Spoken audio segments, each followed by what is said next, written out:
Hello बच्चों, hello hello hello, welcome to Doubtnut. Doubtnut पर आप सभी बच्चों का एक बार फिर से बहुत बहुत स्वागत है। गुड इवनिंग बच्चों, गुड इवनिंग। कैसे हो आप सभी? हेलो जी, hello, good evening. Hello Nagendra, hello Akanksha, hello Shiddat, hello Nikita, Vivek, doctor Dev, Daksh, आ जाइए। Good evening. आप सभी बच्चों का बहुत बहुत स्वागत है।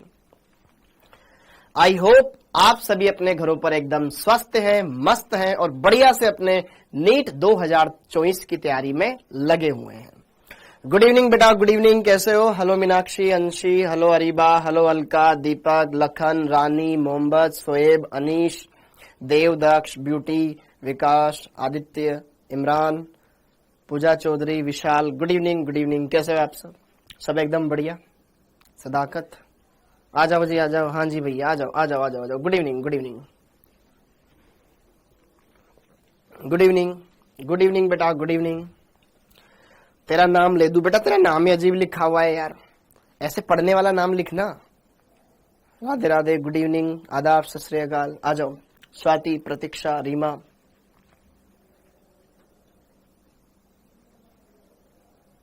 ओके, आ जाओ आ जाओ आ जाओ आ जाओ। 11 12 भी बढ़िया पढ़नी है और नीट तो क्लियर करना ही है। ठीक है। गुड इवनिंग भाई, गुड इवनिंग। आ जाओ जी प्रियंका जी। मेरा नाम ले लो सर। अरे उससे क्या हो जाएगा भाई, नाम ले लूंगा तो अपने घर वालों को दिखा रहे होंगे कि देखो सर ने मेरा नाम लिया।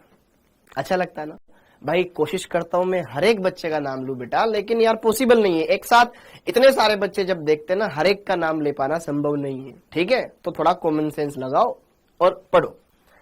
अब आगे बढ़ते हैं, अब आगे बढ़ते हैं। गुड इवनिंग जी, good evening. R G system, system. हाँ जी। तो यार आज के लेक्चर में हम क्या करेंगे, लेक्चर नंबर 6 है, उसके बारे में यहां पर बात करेंगे। लेक्चर नंबर 6 उसको हम देखेंगे, उसको डिस्कस करेंगे, बढ़िया से सारी बातों को क्लियर करेंगे। हर एक बात को यहां पर अच्छे से क्लियर करते हुए आगे बढ़ेंगे। ठीक है। अब बच्चों, आपको कल वाले जो मैंने क्वेश्चंस दिए थे उसमें से कोई एक आध पूछना हो तो पूछ लो। ठीक है। हाँ जी, अगर किसी को कुछ पूछना है तो पूछ लीजिए, किसी को कुछ पूछना है तो पूछ लीजिए। हाँ जी। हरिओम पाटीदार। ICL 4 माइनस में बता देंगे। हाँ जी, सारे नहीं बताऊंगा मैं, सारे नहीं बताऊंगा, कुछ ही बताऊंगा। H2SO4 तो बेटा क्लास में बताया था। अच्छा, कितने बच्चे ऐसे हैं जिन्होंने सारे बना लिए? कितने बच्चे ऐसे हैं जिन्होंने सारे बना लिए? कितने बच्चे ऐसे हैं जिन्होंने सारे बना लिए? अपना दिल बना दो। सारे बन गए, वेरी गुड, बहुत बढ़िया। C3 4 माइनस, वेरी गुड, ये भी देख लेंगे। ये वाला बना लिया था, हाँ ये वाला C3 4 माइनस, यही था ना? हाँ C3 4 माइनस, ये बना लिया था बेटा।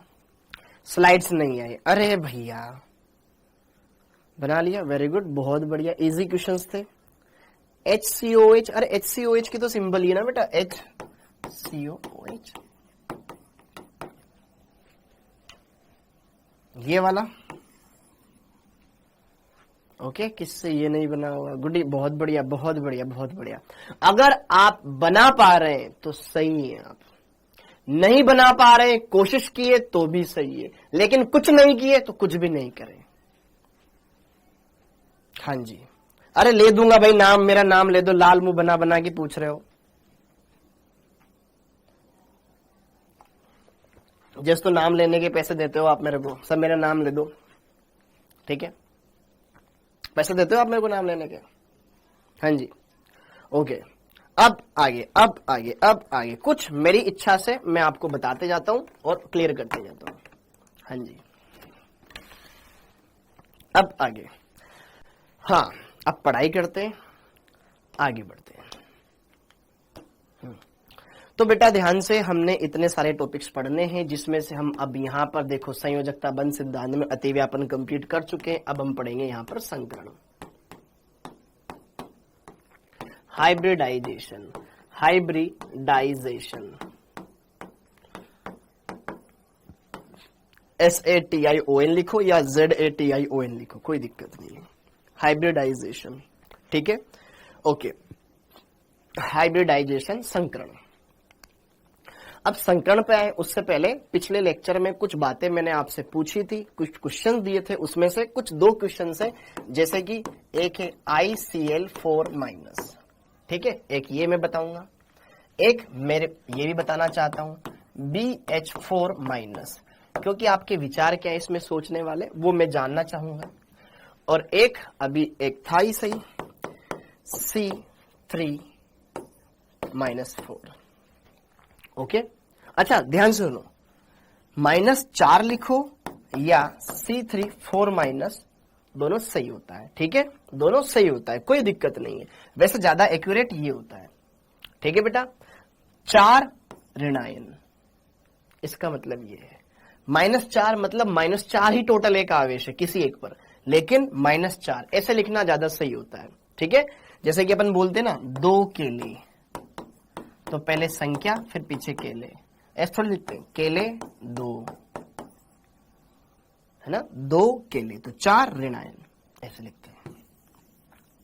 इसका मतलब ये है कि -1, तो 4 ऋणायन, तो 4 ऋणायन ऐसे, ठीक है, कोई बात नहीं, खैर हाँ जी, वो अलग मैटर है। तो यार यहाँ पे C3-4- ये हमें दिया गया है। तो इन चारों के बारे में 1 बाय 1 हम स्टडी करते हैं, सारी चीजें क्लियर करते हैं। तो रसगुल्लो, फटाफट से यहां पर इनके बारे में अपन बात करते हैं और आगे बढ़ते हैं। तो जरा देखो ध्यान से, ICl4- में केंद्रीय परमाणु कौन होगा? जो बड़े आकार का हो, जो बड़े आकार का हो, जो बड़े आकार का हो। क्या आयोडीन बड़ा है? आयोडीन जब भी हेलोजन होगा केंद्रीय परमाणु पर ही ऋणावेश माना जाएगा। जब भी हेलोजन जुड़ा होगा अगल बगल में केंद्रीय परमाणु पे ऋणावेश मानेंगे, मतलब ये ऋणावेश आयोडीन पर ही है। आयोडीन के बाह्यतम कोश में 7 इलेक्ट्रॉन होते हैं। कितने होते हैं? 7। कितने होते हैं? 7। एक और आ गया, कितने हो गए? 8। कितने हो गए? 8। 4 आयोडीन से जुड़ गए, खट खट खट खट, 1 2 3 4 जुड़ गए। 8 थे, 4 बंद में चले गए, कितने बच गए? 4। 4 का मतलब 2 लोन पेयर, और इस वजह से एक्स्ट्रा 1 इलेक्ट्रॉन आया ना, उस एक्स्ट्रा इलेक्ट्रॉन की वजह से इस पे ऋणावेश। ये क्लियर हो गया? क्लियर हो गया? एक भी ना बना, वेरी गुड बेटा, बहुत बढ़िया, उत्तम, बहुत बढ़िया, सही है। रफली डायग्राम, रफली डायग्राम, रफली डायग्राम ऐसे बनाना है, ठीक है। 2 लोन पेयर, BH4-। अब जरा देखो ध्यान से रसगुल्लो, यहां पर भी थोड़ा सा सोचने वाली बात है, यहां पर भी सोचने वाली बात है, कॉमन सेंस लगाना। यहां ऋणायन किस पर होगा? ऋणावेश किस पे होगा? बोरोन पर या हाइड्रोजन पर? ऋणावेश किस पर होगा? बोरोन पर या हाइड्रोजन पर? BH4- में बोरोन पर। दोनों में ज्यादा विद्युत ऋणी बोरोन होता है। हाइड्रोजन और बोरोन में ज्यादा विद्युत ऋणी होता है बोरोन पर। बोरोन ज्यादा विद्युत ऋणी है। तो यहां पर भी बोरोन के बाह्यतम कोश में कितने इलेक्ट्रॉन होते हैं? कौन बताएगा? बोरोन के बाह्यतम कोश में कितने इलेक्ट्रॉन होते हैं? बोलो फटाफट। बोरोन के बाह्यतम कोश में कितने इलेक्ट्रॉन होते हैं? बोलो फटाफट। कितने होते हैं? 3। वेरी गुड, बहुत बढ़िया। किशन कुशवाहा ने सबसे पहले जवाब दिया, 3 होते हैं। 3 होते हैं। एक और आ गया, 4 हो गए। B- में कितने इलेक्ट्रॉन? 4। कार्बन का भाई, कार्बन 4 बंद बनाता है, खट खट खट खट, ये ऐसा होगा।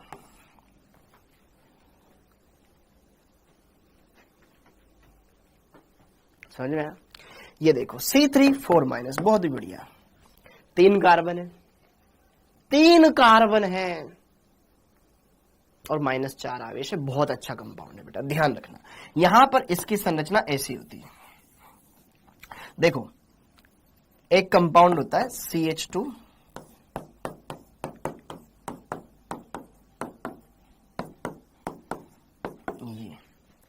यह एक कंपाउंड होता है, ठीक है, ऑर्गेनिक कंपाउंड का हाइड्रोकार्बन। इस हाइड्रोकार्बन में यह वाले हाइड्रोजन इस वाले बंद के भी इलेक्ट्रॉन इधर कुदा दो, इस वाले के भी इस पे कुदा दो, इस वाले के भी इस पे कुदा दो, इस वाले के भी इस पे कुदा दो। चारों के चारों हाइड्रोजन हटा करके -1 इसकी वजह से, -1 इसकी वजह से, -1 इसकी वजह से, -1 इसकी वजह से, ये वाली संरचना होती है।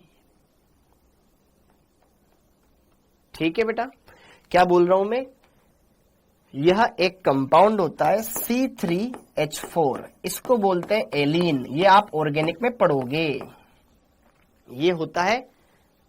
ठीक है, इस बंध के दोनों इलेक्ट्रॉन कूद गए, एक तो खुद का और एक हाइड्रोजन का। हाइड्रोजन की वजह से ऋणावेश आया। इसमें भी 2 इलेक्ट्रॉन थे, एक तो खुद का और एक हाइड्रोजन का। हाइड्रोजन का भी ले लिया, इस वजह से ऋणावेश आया। तो -2 ये, -2 उधर। अब जरा देखो ध्यान से, यहां पर अपने काम की बात क्या थी। अपने काम की बात सिर्फ इतनी सी थी लल्ला कि यार ये जो C3 4- है, ये इसमें ऐसी संरचना होती है। यह वाला कार्बन तो 4 बंध बना चुका है, अब ये बंध नहीं बनाएगा। पक्की बात, पक्की बात।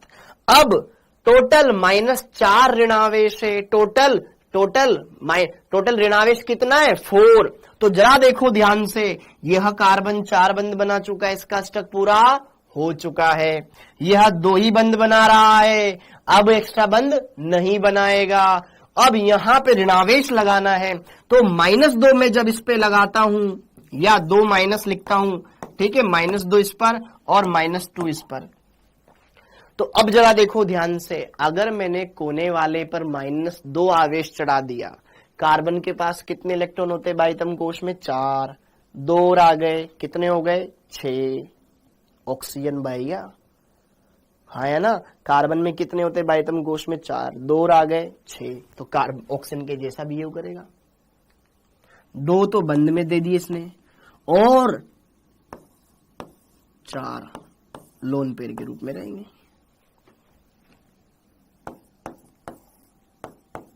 ये ऐसी संरचना है। क्या बोलते हो? समझ में आया? तो ये 3 कंपाउंड मैंने बताए। हाँ जी, क्लियर हो गया? बोलो बेटा। थोड़ा कोशिश करनी पड़ेगी। कोशिश करने वालों की कभी हार नहीं होती। बोलते ना वो, नहरों से डर के नौका पार नहीं होती। कोशिश करने वालों की कभी हार नहीं होती। करो करो, कोशिश करो, ठीक है, बन जाएगा। और कुछ पूछना है? और कुछ पूछना है? O2 -2, O2 -2 या O2 2-, O2 2-। जरा देख ध्यान से, 2 ऑक्सीजन है, दोनों को जोड़ना तो पड़ेगा, क्योंकि जुड़े हुए हैं तभी तो साथ में कम से कम एक बंध तो बनाएंगे। अब -2 आवेश, अगर एक पे ही -2 लगा दूंगा तो वैसे स्टक पूरा हो गया, तो बंध क्यों बनाएगा? ठीक है, एक बंध बना रहा है, इसलिए इसमें -1, इसमें -1, ठीक है, सिंगल बॉन्ड बनेगा। वेरी गुड बेटा, very good, very good, very good. H2SO4 भैया क्लास में पढ़ाया गया है, क्लास में पढ़ाया गया है। पुराने बंद देखो, क्लास में पढ़ाया गया है। देख ध्यान से, BH4- कैसे बना होगा? BH4- का निर्माण देखो, होता क्या है बेटा? BH3। अभी आगे पढ़ेंगे, बस अभी आप ज्यादा मत देखो, बाकी आगे पढ़ेंगे। अभी बोसों को झेल नहीं पाएगा बोसा, बहुत सारे बच्चे ऐसे होंगे जो झेल नहीं पाएंगे, ठीक है। तो अभी बस इतना ही रहने दो। हाँ, एक बच्चे ने पूछा कि सर XeOF4 बताओ। भैया केंद्रीय परमाणु कौन? जीनोन। जीनोन के पास कितने इलेक्ट्रॉन होते हैं? 8। 1 2 3 4 5 6 7 8। फ्लोरीन कितना बंध बनाता? 1। तो 1 fluorine, 1 fluorine, 1 fluorine, 1 fluorine. Oxygen कितने बंध बनाएगा? 2। तो ये एक लोन पेयर। क्या दिक्कत है भैया इसमें? कोई दिक्कत है? नहीं होनी चाहिए, ठीक है। सर अति व्यापन समझ नहीं आया तो देखो ना लेक्चर यार, लेक्चर देखना भाई, लेक्चर देख यार। HCOH आते बता दिया बेटा, चाहत लेट आए आप।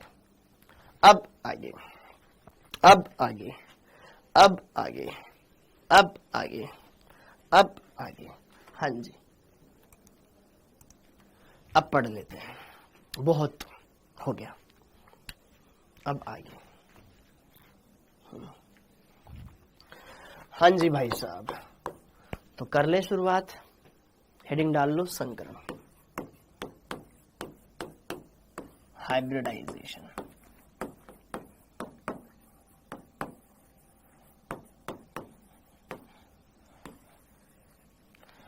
हाइब्रिडाइजेशन, संकरण क्या होता है? अब इसको समझते हैं। बहुत ही अच्छा टॉपिक है, बहुत ही मस्त टॉपिक है, बहुत ही गजब का समझाऊंगा, भरोसा रखना बहुत मस्त समझाऊंगा। बस समझने की जिम्मेदारी आपकी, समझाना का काम मेरा है, ठीक है। तो भाइयों अभी तक हमने पढ़ा अतिव्यापन। अतिव्यापन क्या होता था कि सर जब परमाणु बंध बनाते थे तो बंध किस तरीके से बनता था, परमाणुीय कक्षकों का आपस में मिलन होता था। एक परमाणु का कक्षक दूसरे परमाणु के कक्षक को ढक लेता था और उनसे बंध बन जाता था। अगर अक्षों के अनुदिश होता था तो सिग्मा बंध बनता था, अक्षों के लंबवत होता था तो पाई बंध बनता था। क्या मेरी बात क्लियर हो गई है? ओके। फिर हमने देखा था कि पाई बंध भी अलग अलग तरह के होते थे। पी कक्षक और पी कक्षक के मिलने से पाई बंध बनेगा तो उसको बोलेंगे हम पी पाई पी पाई। पी कक्षक और डी कक्षक के मिलने से बनेगा तो पी पाई डी पाई। और अगर डी और डी कक्षकों के मिलने से बनेगा तो डी पाई कहलाएगा। क्लियर है? ओके। सर कैसे पता चलेगा कब पी पाई कब पी पाई डी पाई, वो आगे पढ़ेंगे जब संकरण जान लेंगे। ओके। फिर अब थोड़ा सा हम आगे बढ़ते हैं। अब हमें पढ़ना है संकरण। तो संकरण सबसे पहले तो दिया किसने, उस देने वाले वैज्ञानिक का नाम लिख लेते हैं, गिवन बाय पोलिंग।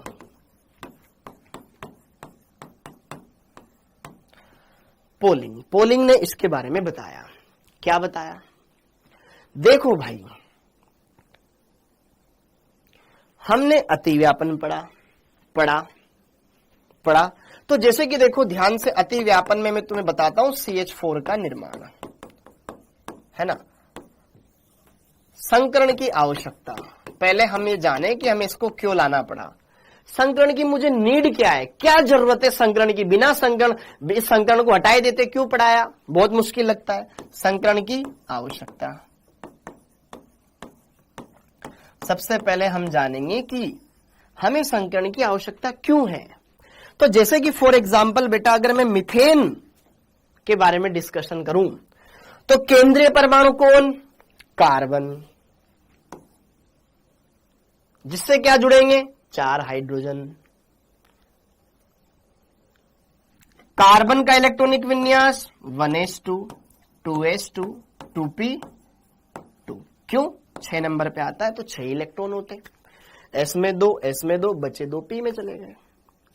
बाह्यतम कोश ये 1 है, ये 2 वाला दूसरा, ये बाह्यतम कोश। बाह्यतम कोश में कितने इलेक्ट्रॉन, 4 इलेक्ट्रॉन। अष्टक पूरा करने के लिए कितने चाहिए, 4। काम हो जाएगा। लेकिन थोड़ा सा इसकी डिटेल देखो कि यार ये कार्बन है, कार्बन के 2s में कितने इलेक्ट्रॉन, 2। 2p में कितने, 2। एक इसमें एक इसमें, ऐसे ही बढ़ते हैं। 2s में 2 इलेक्ट्रॉन, 2p में 2 इलेक्ट्रॉन। अयुग्मित कितने हैं, 2। तो बंध में तो 2 ही जाएंगे। बाह्यतम कोश में टोटल 4 इलेक्ट्रॉन है, लेकिन हमने कहा था कि बंध निर्माण की प्रक्रिया में बाह्यतम कोश के अयुग्मित इलेक्ट्रॉन भाग लेते हैं।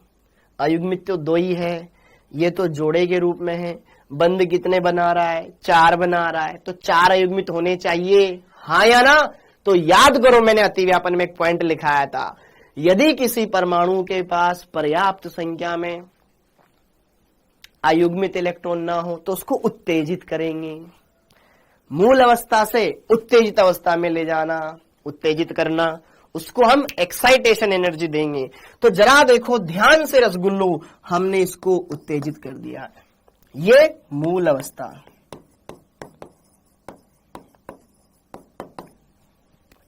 ये उत्तेजित अवस्था।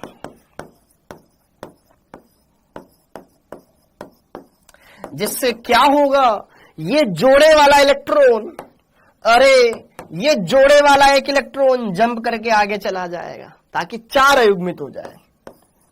2s में 1, p में 3।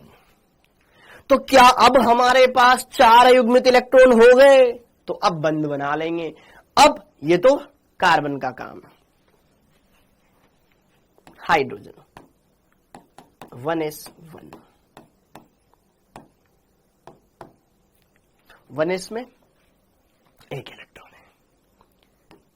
क्या मेरी बात समझ में आ रही है आपको? अब इधर आओ, ध्यान से सुनो। केंद्रीय परमाणु कौन है? कार्बन है। पक्की बात, ये कार्बन। कार्बन के पास क्या 4 कक्षक ऐसे हैं जो कि अर्धपूरित है। बाह्यतम कोश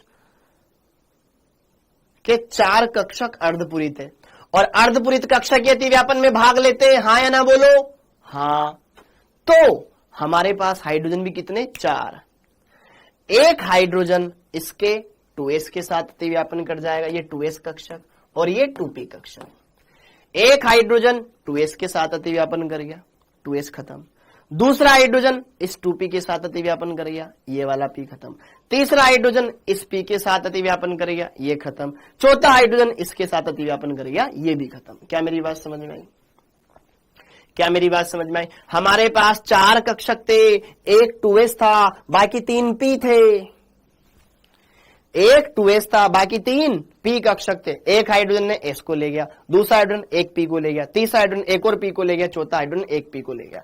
तो यहां पर जब 4 बंध बने, 1 2 3 4, भारत मां की जय जयकार, ये 4 बंध हमने बनाए। एक बार S और S भिड़ा, ऐसे सतिव्यापन हुआ। समझ में आया कि नहीं आया लल्ला? तो एक सिग्मा बना ऐसे सतिव्यापन द्वारा। अगली बार दूसरा हाइड्रोजन आएगा तो इसके P के साथ जुड़ेगा, क्योंकि S तो काम में आ गया, तो अगला सिग्मा बनेगा sp अतिव्यापन द्वारा। फिर अगला हाइड्रोजन आएगा तो वो अगले वाले P के साथ जाएगा, तो अगला वाला सिग्मा sp अतिव्यापन द्वारा। फिर अगला वाला हाइड्रोजन इस बचे हुए के साथ, ये सिग्मा sp अतिव्यापन। तो भाई साहब 3 बंध sp अतिव्यापन से बन रहे हैं, जबकि एक बंध ss अतिव्यापन से बन रहा है। Point to be noted my Lord. क्या मेरी बात समझ में आ रही है? बोलो।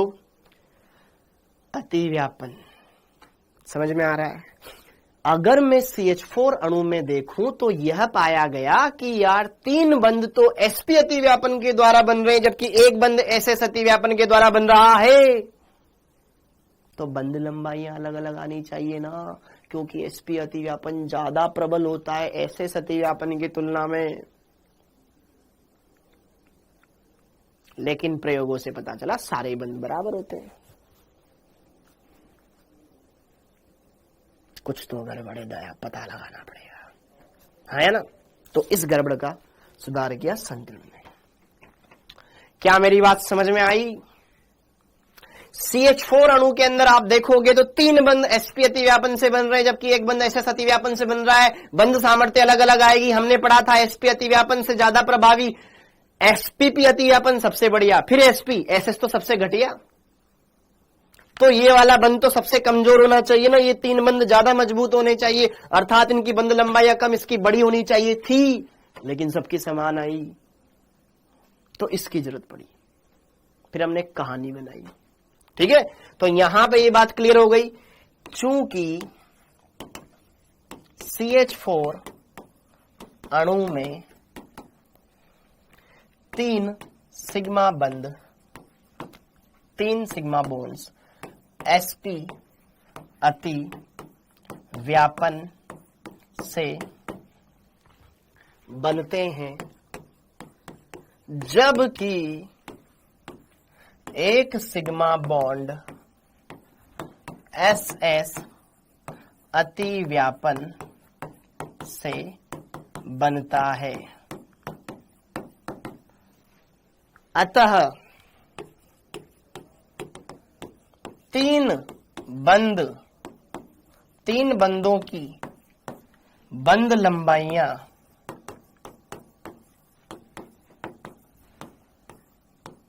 समान एवं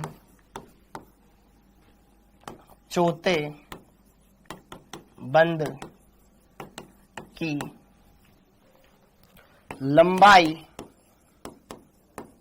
से भिन्न होनी चाहिए, से भिन्न होनी चाहिए, क्योंकि 3 बंध sp अतिव्यापन से, एक बंध ss अतिव्यापन से बन रहा है। ठीक है, पढ़ा है हमने, एसएस अतिव्यापन सबसे घटिया होता है, एसपी ज्यादा अच्छा होता है, फिर पीपी सबसे बढ़िया होता है। बोलो बोलो। परंतु प्रयोगों से ज्ञात होता है कि सभी बंध समान लंबाई के होते हैं, समान लंबाई के होते हैं। तो भैया वैज्ञानिकों ने इस दुविधा का समाधान ढूंढने लगे। फिर अब वैज्ञानिक तो यार क्यों ने कहानी बनाते हैं। फिर एक कहानी बनाई इन्होंने, उस कहानी का नाम ही संकरण है। तो पहली बात तो आपको ये पता चल गई कि संकरण की आवश्यकता क्यों पड़ी, ताकि हम अणु की ज्यामिति की व्याख्या कर सकें, to explain geometry of the molecule. हम कंपाउंड की शेप को बता सकें कि भैया मतलब इसकी आकृति ऐसी होती है, इसकी संरचना ऐसी होती है।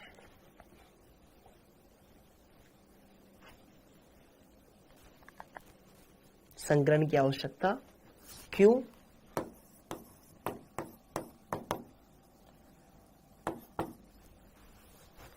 संकरण की आवश्यकता क्यों? अणु की संरचना की व्याख्या के लिए, अणु की संरचना की व्याख्या के लिए।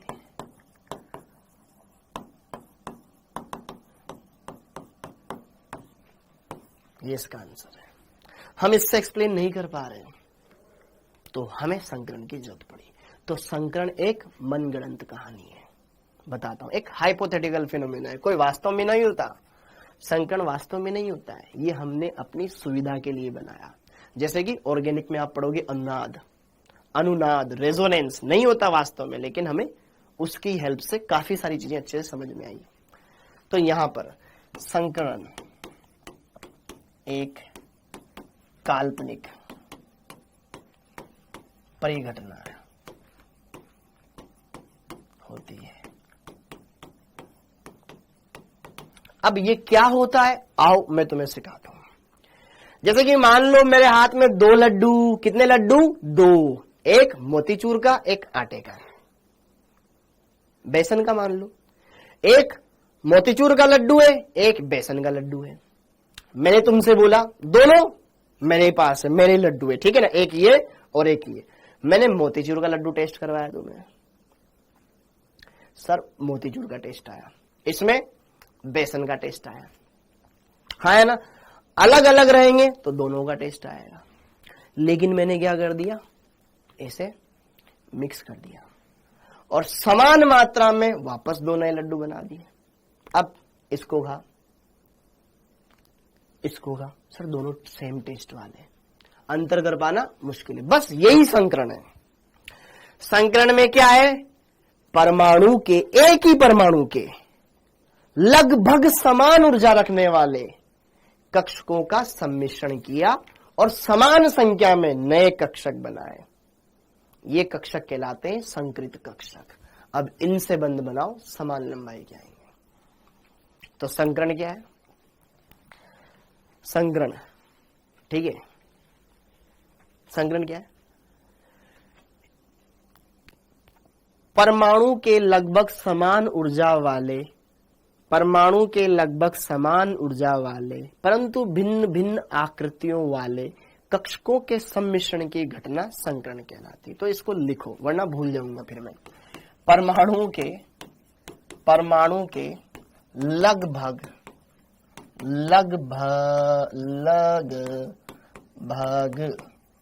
ठीक है, परमाणु के एक ही परमाणु के अंदर, ठीक है, केंद्रीय परमाणु के अंदर होता है, परमाणु के लगभग समान ऊर्जा वाले एवं भिन्न भिन्न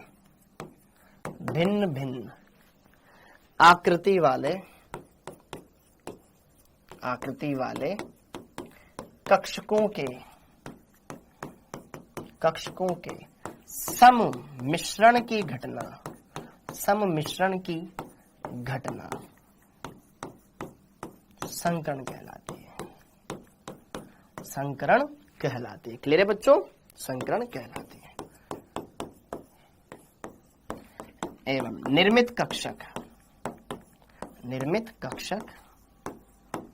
संकरित कक्षक कहलाते हैं।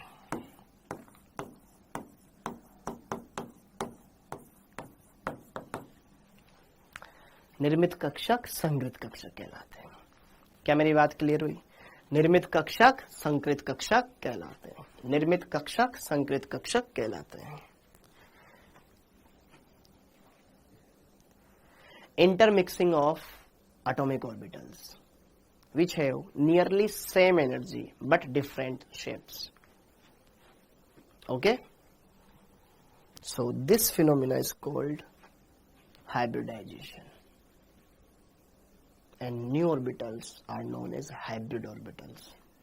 ठीक है, निर्मित कक्षक संकृत कक्षक कहलाते हैं।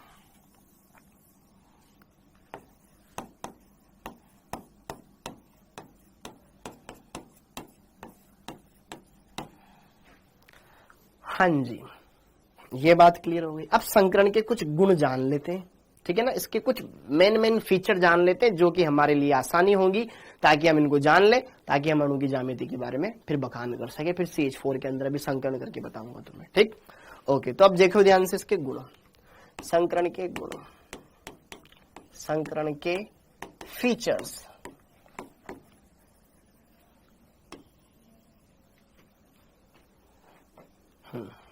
पहली बात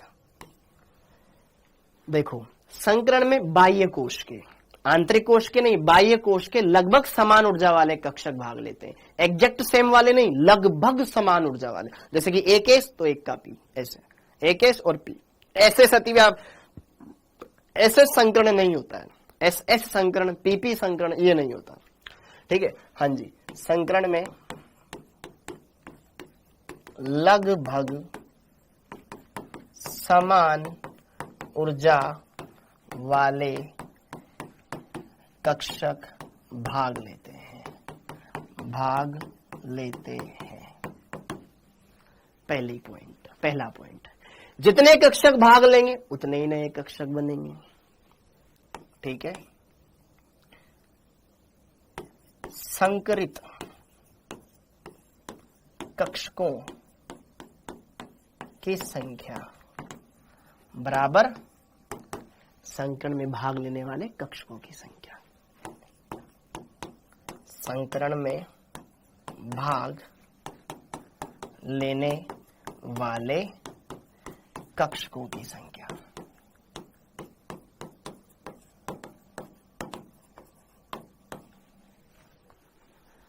कितने बनेंगे? जितने भाग ले लें। जैसे 2 ले रहे हैं तो 2 बनेंगे, 3 ले रहे हैं तो 3 बनेंगे, 4 ले रहे हैं तो 4 बनेंगे, 5 ले रहे हैं तो 5 बनेंगे, 6 ले रहे हैं तो 6 बनेंगे। अगली बात, संकृत कक्षक समान ऊर्जा वाले, समान आकृति वाले होते हैं। निर्मित संकरित कक्षकों की ऊर्जा आकृतियां समान होती है। ठीक है, अगला पॉइंट थोड़ा सा इंपॉर्टेंट। संकरण में कक्षक भाग लेते हैं, इलेक्ट्रॉन नहीं। इंटरमिक्सिंग करते हैं तो हम कक्षकों की करते हैं, भले इलेक्ट्रॉन उसमें आए या ना आए, डजेंट मैटर। क्या बोल रहा हूं मैं? संकरण की प्रक्रिया में कक्षक भाग लेते हैं, इलेक्ट्रॉन नहीं। खाली कक्षक होगा तो भी भाग ले लेगा, अर्धपूरित होगा तो भी भाग ले लेगा, पूरा भरा होगा तो भी भाग ले लेगा। समझ में आया? संकरण की प्रक्रिया में कक्षक भाग लेते हैं, इलेक्ट्रॉन नहीं। अतः संकरण में खाली मतलब रिक्त, खाली अर्धपूरित या पूर्णपूरित, पूर्णपूरित सभी भाग ले सकते हैं। ले लिया भाग, ध्यान रखना, ठीक है बेटा। खाली भी भाग ले सकता है, पूरा भी भाग ले सकता है, ये भी भाग ले सकता है। अब संकृत कक्षक हमने बना लिए। अच्छा, एक और बात, संकरण केंद्रीय परमाणु का गुण है, अगल बगल वालों का नहीं। हम संकरण देखेंगे तो किसका देखेंगे? केंद्रीय परमाणु का। किसका देखेंगे? केंद्रीय परमाणु का। जब जब संकरण की बात की जाएगी तब तब केंद्रीय परमाणु का देखा जाएगा। संकरण केंद्रीय परमाणु का गुण है, केंद्रीय परमाणु का गुण है। अब देखो यार, ये ऐसी बातें हैं जो आप याद नहीं रख सकते, इसलिए लिखवानी पड़ रही है। मैं ऐसे बोल दूं, भूल जाओगे, फिर दिक्कत आएगी, तो ये तो लिखवानी ही पड़ रही है मेरे को। संकरण केंद्रीय परमाणु का गुण है, का गुण है, ठीक है। अब अगली बात लिख लिए सारे के सारे। अगली बात,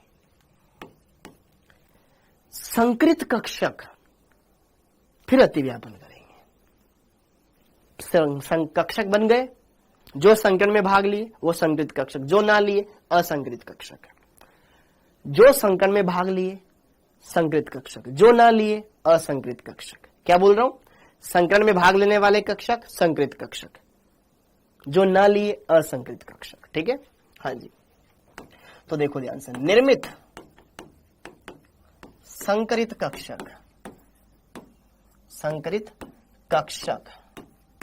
अब ये बंद बनाएंगे कि अब हम बंद बना जाएंगे, अब हम जाएंगे बंद बनाने। निर्मित संकृत कक्षक, सिग्मा बंद, अतिव्यापन द्वारा, अतिव्यापन द्वारा सिग्मा बंद बनाते हैं, बंद बनाते हैं। सदैव सिग्मा ही बनाएंगे, सदैव सिग्मा, ऑलवेज सिग्मा। 7 असंकृत कक्षक, असंकृत या शुद्ध कक्षक, जो संकरण में भाग ले लिया, हम नहीं लेंगे संकरण में भाग। शुद्ध कक्षक, शुद्ध कक्षक पाई बंद बनाएंगे।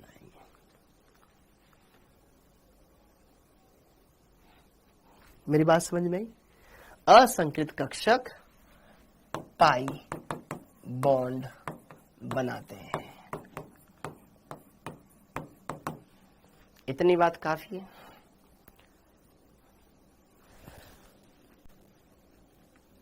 बोलो बोलो बेटा। संकरण में सारे पॉइंट बता देता हूं। संकरण में लगभग समान ऊर्जा वाले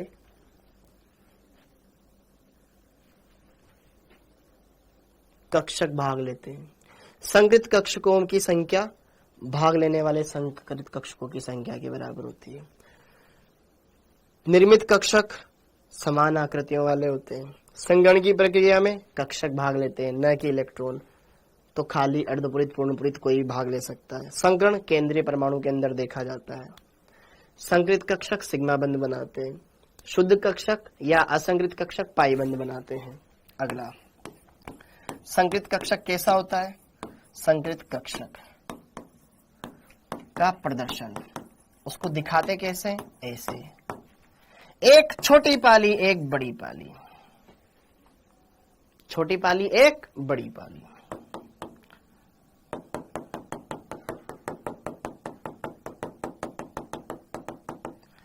संकृत कक्षक में एक छोटी पाली होती है, एक बड़ी पाली होती है। अतिव्यापन बड़ी पाली से होता है क्योंकि इलेक्ट्रॉन घनत्व ज्यादा उधर है। ठीक है, ये छोटी पाली, ये छोटी पाली, ये बड़ी पाली, ये है संकृत कक्षक।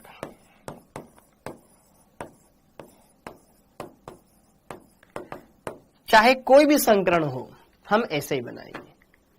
ठीक है, कोई भी संकरण हो हमेशा ऐसे ही बनाएंगे। ये क्या है? इलेक्ट्रॉन घनत्व, इलेक्ट्रॉन डेंसिटी, इलेक्ट्रॉन की मात्रा इधर ज्यादा होगी, इस वाले में कम होगी, छोटा है ना। जैसे कि बलून, गुब्बारे होते हैं ना, इधर से दबा देंगे हवा इधर पूरी की पूरी आ जाएगी, तो वही वाली चीज है बेटा। तो ऐसे दिखाते हैं संकरण संकृत कक्षकों के अंदर। अब देखते हैं संकरण के प्रकार, कितने प्रकार का होता है संकरण।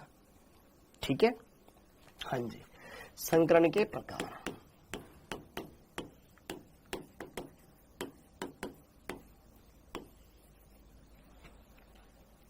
देखो, संकरण निकालने के लिए कुछ अहम बातों का ज्ञात होना जरूरी है। जो तुम्हें पता है तो तुम बता सकते हो संकरण क्या होगा।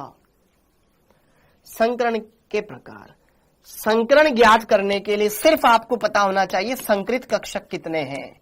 संकृत कक्षकों की संख्या पता कर लो बस, संकृत कक्षकों की संख्या ये पता कर लो।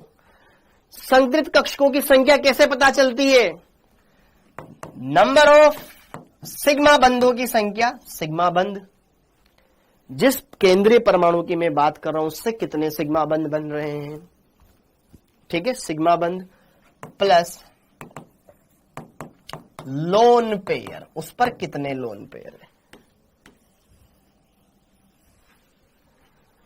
सिग्मा बंध प्लस लोन पेयर, सिग्मा बंध प्लस लोन पेयर, उसके पास लोन पेयर कितने हैं, संकरण पता लग जाएगा। ठीक है, पक्का। जैसे कि देखो ध्यान से, sigma bond plus lone pair, फिर संकरण, उस संकरण से ज्यामिति कैसी बनेगी, उसकी संरचना कैसी हो सकती है, और उसके कुछ उदाहरण हो तो मैं यहां लिख दूंगा। क्लियर है मामला? क्लियर है मामला? ओके, ठीक है। अब बनाएंगे हम संकरण। यदि इन दोनों का योग कम से कम 2 तो आना ही चाहिए। ठीक है, कम से कम 2 तो आएगा ही आएगा। सिग्मा बंध प्लस लोन पेयर का योग 2 हो तो संकरण होता है एसपी, एक एस और एक पी कक्षक मिलकर के एसपी। ठीक है, ज्यामिति बनती है बेटा रेखीय, रेखीय संरचना। और रेखीय संरचना दिखेगी कैसे? मान लो एक केंद्रीय परमाणु है, एक परमाणु इधर है, एक परमाणु इधर है, जस्ट ऐसी बंध कोण आएगा 180 डिग्री, ऐसे। उदाहरण BeCl2, बाकी बाद में देखेंगे। हाँ जी, दूसरा, जब इन दोनों का योग 3 हो तो sp, एक p और बढ़ा दो, sp2। इसमें त्रिभुजीय समतलीय, त्रिभुजीय समतलीय, समतल में समतलीय आकृति बनेगी। अर्थात एक केंद्रीय परमाणु 3 B उससे त्रिभुज के कोणों में जुड़े रहेंगे इस तरीके से। हर एक के बीच का बंध कोण 120 डिग्री, ये वाला भी 120, ये वाला भी 120, ये वाला भी 120। 2 भुजाओं के बीच का कोण, 2 भुजाओं के बीच में जो बनने वाला एंगल है ना, वही। Example BF3। ठीक है, क्लियर है मामला? थर्ड, 4, जब योग 4 आए तो संकरण होता है sp3। एक p और इस्तेमाल कर लिया, एक s एक p, एक s 2p, एक s 3p। अब p खत्म हो गए, अब तो d की बारी आएगी। तो यहां पे बनती है आकृति चतुष्फल की, ज्यामिति बनती है चतुष्फल की। 4 केंद्रीय परमाणु है, उससे 4 परमाणु जुड़ेंगे, एक ऊपर,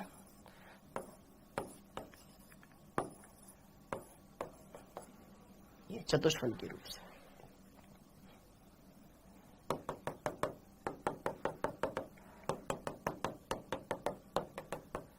चतुष्फल की 3 टांगे नीचे और एक ऊपर है।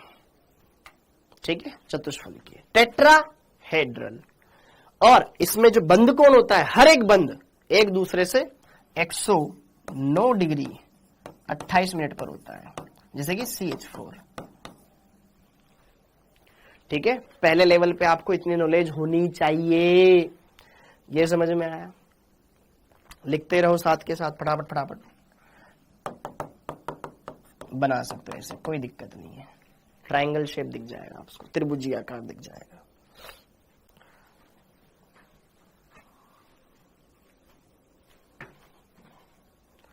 ओके, पक्का? अब आगे देखो। हाँ जी, एस अगर योग 5 आए तो अब एस एक ही होता है, पी 3 ही कक्षक होते हैं, पी भी खत्म, अब डी आएगा। अगर योग 5 आए तो sp3d, त्रिभुजीय द्विपिरामिडीय,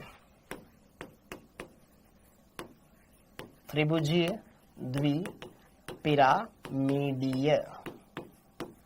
मतलब एक तो त्रिभुज बना दो, एक ऊपर पिरामिड लगा दो, एक नीचे लगा दो, जस्ट लाइक दिस।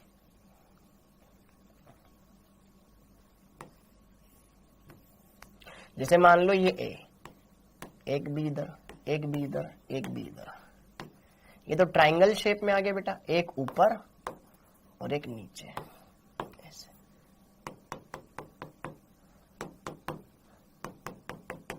ये बन गया त्रिभुजीय द्विपिरामिडी, एक ऊपर और एक नीचे, बीच में त्रिभुज। ये त्रिभुज है, एक ऊपर है और एक नीचे। PCl5 इसका उदाहरण। बंद कोण, अब कोण को समझना। जैसे कि देखो ध्यान से, कोण को समझना। यह है आपके पास त्रिभुज, एक ऊपर है और एक नीचे है। तो ऊपर वाला तल से 90 डिग्री है, इस तल से तो 90 डिग्री है ना, एकदम लंबवत। नीचे वाला भी लंबवत 90 डिग्री। तो इसमें ये जो ऊपर वाला तल के साथ कोण बना रहा है 90 डिग्री, इसके साथ ही बनाएगा, इसके साथ ही बनाएगा, इसके साथ ही बनाएगा। और जो तल है त्रिभुज, ये वाला, इन दोनों भुजाओं के बीच में कोण, या इन दोनों भुजाओं के बीच में, या इनके बीच में कोण 120 डिग्री। ट्रायंगल वाले 120, ऊपर वाला तल से 90 डिग्री, नीचे वाला तल से 90 डिग्री, ऊपर नीचे वाले 180 180 डिग्री।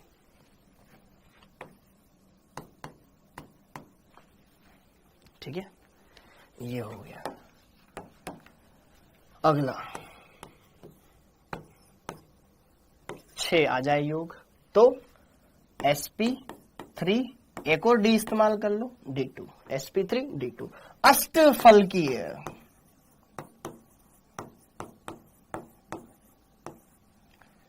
या वर्गाकार द्विपिरामिडीय।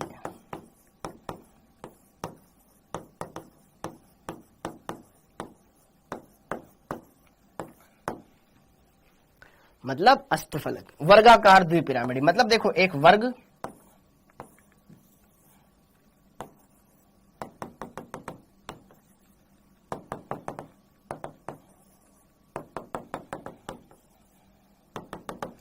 ये केंद्रीय परमाणु, 4 तो वर्ग के कोनों पे रहेंगे, एक ऊपर रहेगा और एक नीचे रहेगा। ठीक है, तो वर्गाकार द्विपिरामिडी, एक ऊपर एक नीचे, इसी को बोलते हैं बेटा अष्टफल की आकृति। ठीक है, अष्टफल की आकृति। ठीक है, अब इसमें ये चारों एक दूसरे से 90 डिग्री, ये 90 डिग्री, ये 90 डिग्री, ये वर्ग के दोनों विकर्ण एक दूसरे को 90 डिग्री पे काटते हैं, तो चारों के चारों 90। अब ऊपर वाला भी लंबवत है तो 90 ये भी होगा तल से, नीचे वाला भी लंबवत है, सारे कोण 90 डिग्री के। बस आमने सामने वाले 180, ये 180, ये वाले 180, ये वाले 180 पढ़ेंगे अच्छे से। ठीक है, तो यहां पे ये कोण कितना बन रहा है 90 डिग्री का। ठीक है, लेकिन इन दोनों के बीच में 180 डिग्री का, SF6, SF6। और एक लास्ट और देख लो, जब योग 7 आए तो sp3, एक और डी इस्तेमाल कर लो, d3, पंचभुजीय द्विपिरामिडीय। पंचभुजीय द्विपिरामिडीय।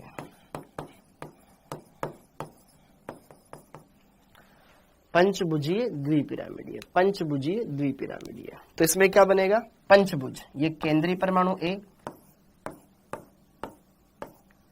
B B B B, मान लो ये सराउंडिंग एटम है, ये पंचभुज बन गया। एक ऊपर रहेगा तल के और एक तल के नीचे रहेगा, पंचभुजीय द्विपिरामिडीय। IF7, IF7, एक बार इनको नोट डाउन कर लो।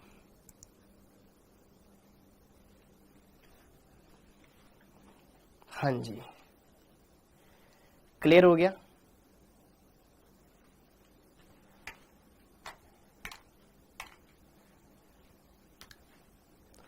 बेटे ब्लॉक होना है क्या तुम्हें? हैं? ब्लॉक होना है? 67 71 ब्लॉक होना है बेटे?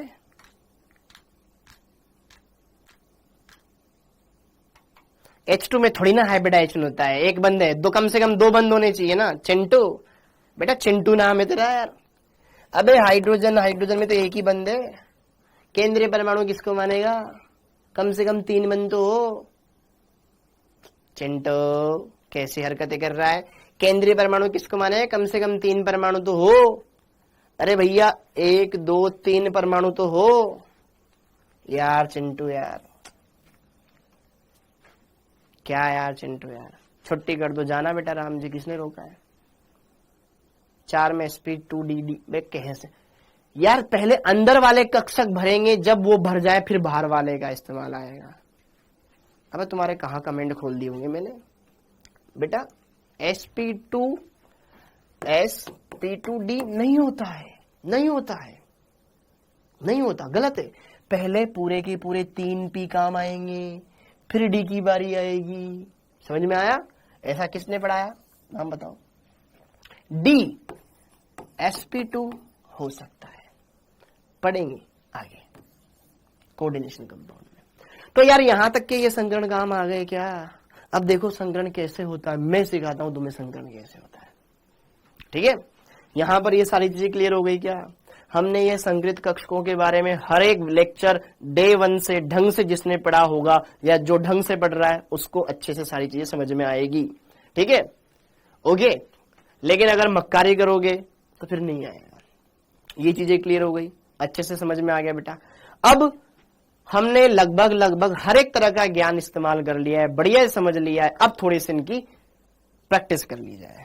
ठीक है, तो सबसे पहले हम बात करेंगे यहां पर sp संकरण। sp संकरण, sp संकरण, sp संकरण क्या होगा? जब केंद्रीय परमाणु का s कक्षक और p कक्षक आपस में मिलेगा, केंद्रीय परमाणु का s कक्षक और p कक्षक आपस में मिलेगा, केंद्रीय परमाणु का s कक्षक और p कक्षक आपस में मिलेगा। क्योंकि संकरण तो केंद्रीय परमाणु का गुण है, अगल बगल का थोड़ी ना है। हाँ है ना? तो sp संकरण में क्या होगा कि सर जब एक s कक्षक और जब एक p कक्षक आपस में संकृत होगा, एक s और एक p, कोई भी p ले ले, px ले, py ले, pz ले, कोई भी ले ले, कितने कक्षक मिले? 2। कितने नए कक्षक बनेंगे? 2। दोनों का नाम, ये एक कक्षक, ये दूसरा कक्षक है, दोनों सेम शेप के।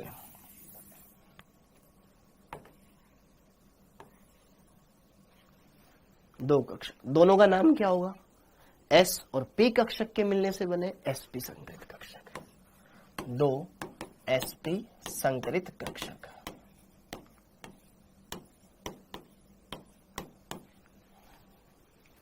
ये sp संकरित कक्षक। उदाहरण देता हूं, BeCl2, BeCl2 केंद्रीय परमाणु कौन है? बेरिलियम। बेरिलियम 2 क्लोरीन के साथ जुड़ेगा। तो जरा देखो ध्यान से, बेरिलियम 4 नंबर पर आता है। इलेक्ट्रॉनिक विन्यास लिखो, 1s2 2s2। जिसको इलेक्ट्रॉनिक विन्यास नहीं आता उसका काम यही खत्म। ठीक है, इसलिए इलेक्ट्रॉनिक विन्यास आना चाहिए था। बाह्य कोश ये रहा, बाह्य कोश ये रहा। एस को देखा, आंतरिक कोश के इलेक्ट्रॉन तो भाग नहीं लेंगे, नहीं लेंगे। इसको देखो, तो यार इसके 2s में 2 इलेक्ट्रॉन है। अरे बंध निर्माण में अयुग्मित इलेक्ट्रॉन भाग लेते हैं, तेरे तो दोनों के दोनों युग्मित है, क्या करूं इसका? मेरे को उत्तेजित करवाओ, मेरे को अलग अलग करो। मेरे आगे कौन खाली है? 2s के आगे 2p आता है, 2p खाली है कि यार मेरा पास 2p कक्षा के वो खाली है, तो हमका उत्तेजित करके वहां भेज दो ना। तो यार बेरिलियम को कर दिया एक्साइटेड, इसका ये इलेक्ट्रॉन जंप करके यहां चला गया। तो जरा देखो ध्यान से, 2s में 1 इलेक्ट्रॉन रह गया, 2p में 1 इलेक्ट्रॉन चला गया। अरे अरे अरे अरे अरे अरे अरे अरे क्या चला गया? ये 2p। BCl2 के अंदर क्या बेरिलियम 2 क्लोरीन से जुड़ना चाहता है और 2 सिग्मा बंध बनाना चाहता है, तो क्या इसका एक s और एक p मिलना चाहेगा? हम रफली संरचना बनाए थे, याद करो BCl2 की हमने रफली संरचना ऐसे बनाई थी, खट खट खट। तो इसका मतलब इसमें 2 एकल बंध है, तो 2 सिग्मा बंध बनेंगे, हाँ या ना? इसके पास लोन पेयर तो है ही नहीं, यहां पर 2 सिग्मा बंध बनेंगे। तो यहां पे जरा देखो ध्यान से, इसका एक s कक्षक एक p कक्षक आपस में इंटरमिक्सिंग करेगा। क्या करेगा? मिक्सिंग करेगा। तो 2 कक्षक तो मिक्स हो गए। तो जरा देखो ध्यान से, यहां पर देख लो, आगे देख लो। तो ये बेरिलियम स्टार के अंदर क्या हुआ? s और p मिलकर के sp संकरण। तो कितने कक्षक मिले? 2। तो 2 नए कक्षक बनेंगे, समान आकृति वाले, समान ऊर्जा वाले, 2 sp संकृत कक्षक। इसमें भी 1 इलेक्ट्रॉन, इसमें भी 1 इलेक्ट्रॉन। अब ये दोनों बंध बनाएंगे, समझ में आया? तो बंध sp संकृत कक्षक से मिलकर बनेगा, किसका? क्लोरीन का। तो ये तो इसकी बात खत्म। अब क्लोरीन देखो, क्लोरीन तो बेचारा नियोन 3s2 3p5 17 नंबर पे आता है, 10 2 12 5 17। p में कितने इलेक्ट्रॉन है? 5 इलेक्ट्रॉन। क्लोरीन नियोन तक हो गया, 3s में 2 इलेक्ट्रॉन, 3s में 2, 3p में 5, 1 2 3 4 5। संकरण केंद्रीय परमाणु के अंदर ही होता है, हर एक किसी के अंदर नहीं होता है। क्या मेरी बात समझ में? संकरण सिर्फ केंद्रीय परमाणु में होगा, क्लोरीन में नहीं होगा। लिखवाया था, सिर्फ ये केंद्रीय परमाणु का गुण है कि नहीं है? कितने संकृत कक्षक बने? 2। कितने बने? 2। तो जरा देखो ध्यान से, देखो केंद्रीय परमाणु के 2 संकृत कक्षक, एक संकृत कक्षक ये रहा, दूसरा ये रहा। 2 संकृत कक्षक, 2 संकृत कक्षक जब sp संकरण होता है तो 120 डिग्री का बंध, 180 डिग्री का बंध कोण आता है, अर्थात दोनों संकृत कक्षक एक दूसरे से जस्ट आमने सामने जुड़े रहेंगे। तो इस वाले में भी 1 इलेक्ट्रॉन है, इस वाले में भी 1 इलेक्ट्रॉन है, ये भी sp कक्षक, ये भी sp कक्षक। क्लोरीन का क्या यह p कक्षक है जिसमें 1 इलेक्ट्रॉन है? जिस तरीके से इस एक क्लोरीन के p कक्षक में ऐसे दूसरे क्लोरीन के में भी तो है। ये समझ में आया? जिस तरीके से इस क्लोरीन के p कक्षक में 1 इलेक्ट्रॉन है, से दूसरे के में भी है। p कक्षक की आकृति कैसी होती है? डंबलाकार। तो यहां पे जरा देखो ध्यान से, यहां पे जरा देखो ध्यान से, ये एक क्लोरीन का p कक्षक, उसका इलेक्ट्रॉन आ गया, दूसरे क्लोरीन का p कक्षक, उसका इलेक्ट्रॉन आ गया, संकरण कर लिया। कौन सा बंध? सिग्मा बंध। ठीक है, सॉरी ये सिग्मा बंध, इधर भी सिग्मा बंध बन गया। कौन से अतिव्यापन हुए? क्लोरीन का p और इसका sp, क्लोरीन का p और उसका sp। तो दोनों अतिव्यापन सेम, तो बंध लंबाइयां समान। तो यहां पे हमने क्या देखा? BeCl2 में 2 एकल बंध है, ये भी सिग्मा है, ये भी सिग्मा है। केंद्रीय परमाणु ने कितने सिग्मा बंध बने? 2। लोन पेयर है ही नहीं तो संकरण क्या आया? sp।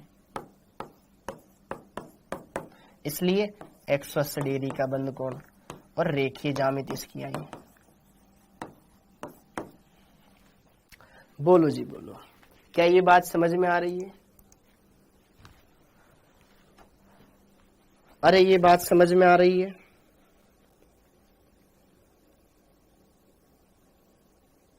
किसी को कहीं कोई तकलीफ हो, कष्ट हो, पीड़ा हो, दुख हो, परेशानी हो, बेचैनी हो, घबराहट हो, पूछ सकता है।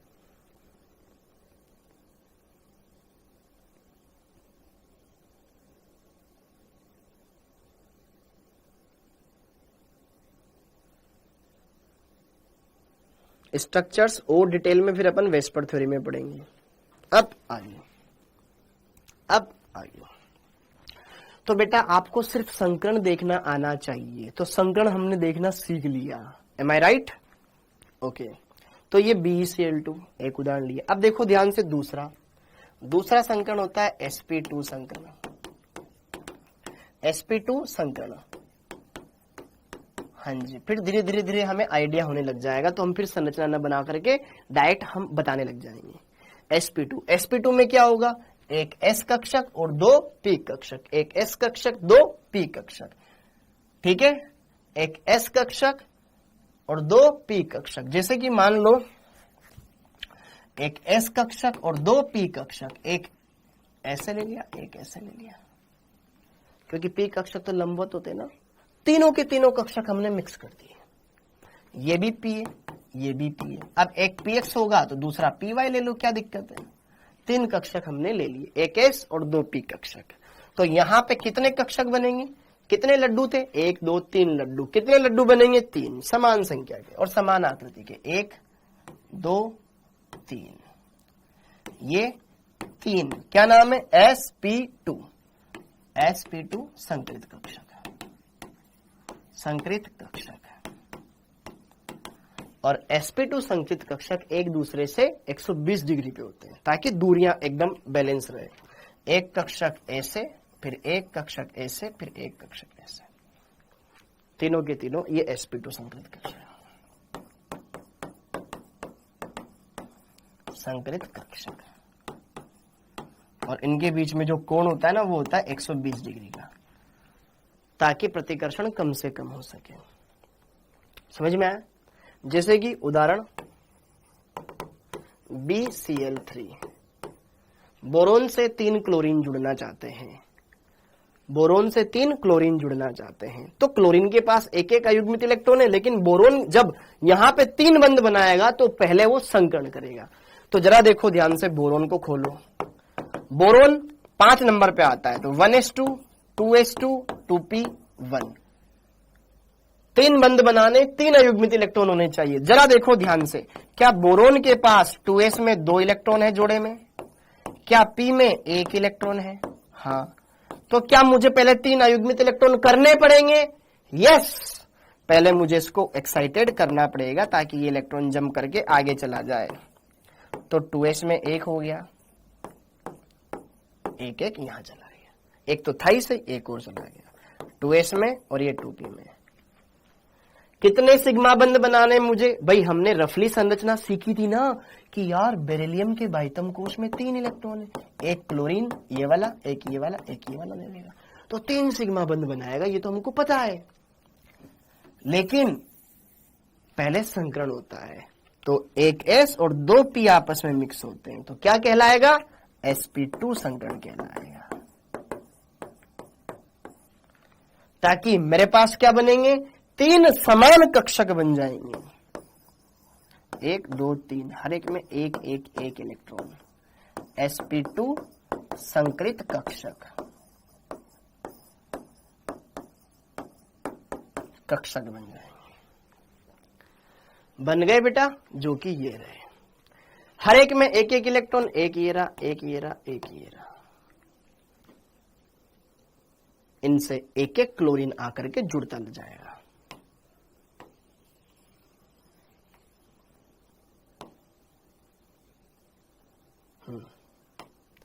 इनसे एक एक क्लोरीन का पी कक्षक, जैसे कि देखो ध्यान से, यहां पे भी तो क्लोरीन था ना, ये पी कक्षक जुड़ा था, अब यहां पे भी जुड़ जाएगा,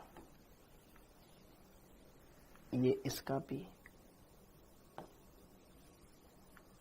ये दूसरे का क्लोरीन, ये तीसरा क्लोरीन जुड़ गया, सिग्मा बंध बना लिया, ये सिग्मा बना क्लोरीन का पी कक्षक और इसका sp2 कक्षक, यहां पे भी सिग्मा बॉन्ड बन गया, क्लोरीन का पी कक्षक, इसका sp2 कक्षक, यहां पे भी सिग्मा बॉन्ड बन गया, क्लोरीन का पी कक्षक, यहां पर sp2 कक्षक, ऐसे। तो आपको ट्रायंगल शेप में दिखाई दे रही है। देखो जिस दिशा में इसकी पाली थी उसी दिशा में इसकी पाली आई है, तो एक पाली दूसरी पाली के साथ पूरी तरीके से ढक गई ना, सिग्मा बंद हुआ। साइड साइड से थोड़ी मिल रहे हैं, आमने सामने से मिल रहे हैं ना सिग्मा, आमने सामने से मिल रहे हैं, आमने सामने से मिल रहे हैं सिग्मा, तो ये BCl3। ओके, तो ये ऐसे हुआ। समझ में आया या नहीं आया? पहले लेवल पे बेसिक चीजें ये आ जानी चाहिए, ठीक है, क्योंकि बार बार अपन ऐसे करेंगे ये जरूरी नहीं है, डायरेक्ट बताऊंगा फिर मैं, ठीक। ओके, अगला sp3 संकरण, इसमें क्या होगा, S और तीनों P, तो अब मैं डायरेक्ट ऐसे लिख देता हूं, एक S, एक PX ले लो, एक PY ले लो, एक PZ ले लो, तीनों P कक्षक आ गए और एक S कक्षक आ गया, तो ये चारों मिलेंगे, तो कितने कक्षक बनाएंगे, 4 sp3 संकृत कक्षक बनेंगे, 4 sp3 संकृत कक्षक बनेंगे, 4 sp3 संकृत कक्षक बनेंगे, जो कि एक दूसरे से 109 डिग्री 28 मिनट पे होते हैं। जैसे कि देखो उदाहरण CH4, अब यहां पर हम उस CH4 के एग्जैक्ट मॉलिक्यूल को पहचानेंगे कि कैसे बनता था। हमें यह पता है कि कार्बन के बाइतम कोश में 4 इलेक्ट्रॉन होते हैं, 1 2 3 4, तो हम रफली संरचना ऐसे बना लेते थे, खट 1 2 3 4 बंद बना दिए, ये बचपन में बनाते थे, ऐसे नहीं बनानी। वास्तविक संरचना एग्जैक्ट फिगर कैसा होता है CH4 का, वो देखेंगे अब। तो कार्बन का इलेक्ट्रॉनिक विन्यास 1s2 2s2 2p2 होता है, रसगुल्लो सेम। आपको अब समझ में आ रहा होगा, एक ही चीज हो रही है सर, बार बार एक ही एक चीज रिपीट हो रही है, बस आंखें खुली रहनी चाहिए। हमें यह पता है कि 4 सिग्मा बंध बनाने तो 4 संकृत कक्षक होने चाहिए। हाँ जी, तो बाइतम कोश ये रहा, 2s में 2 इलेक्ट्रॉन, 2p में 2 इलेक्ट्रॉन, लेकिन बंद कार्बन को कितने बनाने, 4। अरे 4 हाइड्रोजन जुड़ेगा ना, 4 बंद, यहां तो 2 ही अयुग्मित है। अगर सिर्फ 2 ही बंद बना रहा होता तो मैं उत्तेजित ही नहीं करता, लेकिन 4 बंद बना रहा है तो उत्तेजित करना पड़ेगा, तो एक्साइटेड कर दिया, इलेक्ट्रॉन जम करके आगे चला गया, इसमें 1 रह गया, इसमें 3 रह गया, तो अब चारों के चारों पार्टिसिपेट करेंगे, sp3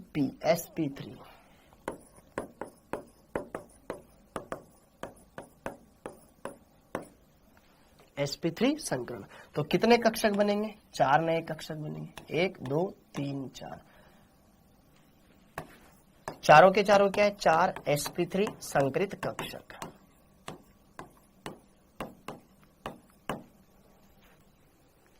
सबकी ऊर्जा समान, सबकी आकृति एक जैसी, इसमें 1 इलेक्ट्रॉन, इसमें 1 इलेक्ट्रॉन, इसमें 1 इलेक्ट्रॉन, इसमें 1 इलेक्ट्रॉन। हमारे पास कितने हाइड्रोजन है, 4 हाइड्रोजन, 1 हाइड्रोजन, फिर ये दूसरा, ये तीसरा, ये चौथा, 1 हाइड्रोजन इसके साथ बंध बनाएगा, 1 इसके साथ, 1 इसके साथ, 1 इसके साथ। हाइड्रोजन में 1s होता है ना, तो यार ये वाला सिग्मा, ये वाला जो सिग्मा बंध बना, क्या वो हाइड्रोजन के s और इसके sp3 संकरण से हुआ? तो अतिव्यापन क्या हुआ, sp3। ये वाला क्या हुआ, sp3 हुआ, ये वाला भी क्या हुआ, sp3 हुआ, ये वाला सिग्मा बंध भी कैसे बना, sp3 से, और ये वाला सिग्मा बंध भी sp3 से बनाना। अब चारों के चारों बंध sp3 अतिव्यापन द्वारा बने, तो अब बंध लंबाई समान आएगी, क्योंकि सब में बंद समान अतिव्यापन द्वारा बनाए, तो अब हम बोल सकते हैं कि हाँ यार बंद लंबाई भी समान आएगी। तो इस चीज को एक्सप्लेन करने के लिए ही संकरण लाया गया था।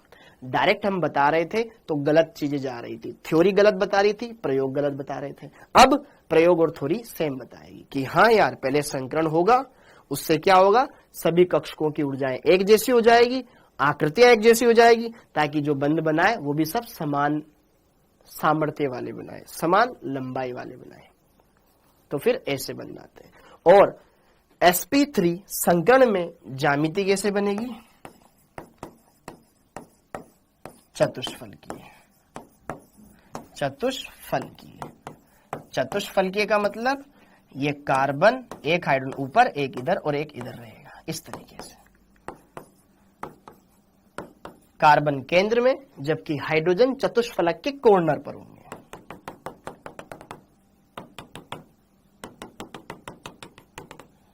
ठीक है, हर एक हाइड्रोजन दूसरे हाइड्रोजन से 109 डिग्री 28 मिनट के कोण पे उपस्थित होगा। ये होती है चतुष्फलकीय आकृति। ऐसे आता है sp3 संकरण। क्लियर हो गया, क्लियर हो गया, बोलो बेटा। ऐसे आता है sp3 संकरण। रेशमा, यह है sp3 संकरण। कोई सी भी स्ट्रक्चर पूछ सकते हो, बिल्कुल पूछ सकते हो, क्या दिक्कत है बेटा। ठीक है, हाँ जी सर कुछ क्वेश्चन पूछ सकते हैं। अरे दीप्ति यदुवंशी जी बेटा, सर Cl2 में तो sp3 संकरण होता है। अबे नालायक, किसने बोल दिया sp3 संकरण होता है? अबे द्विपरमाणुओं में संकरण ही नहीं होता है, कम से कम 3 परमाणु होने चाहिए। पागल हो क्या तुम? कहां पे किसने बताया तुम्हें क्लोरीन में ये होता है संकरण? आप खुद निकाल सकते हो तुम्हारी इच्छा से कि सर देखो इसने 3 लोन पेयर है, 1 सिग्मा बंद है, सर sp3 संकरण। अबे पगलो, कम से कम 3 परमाणु होने चाहिए।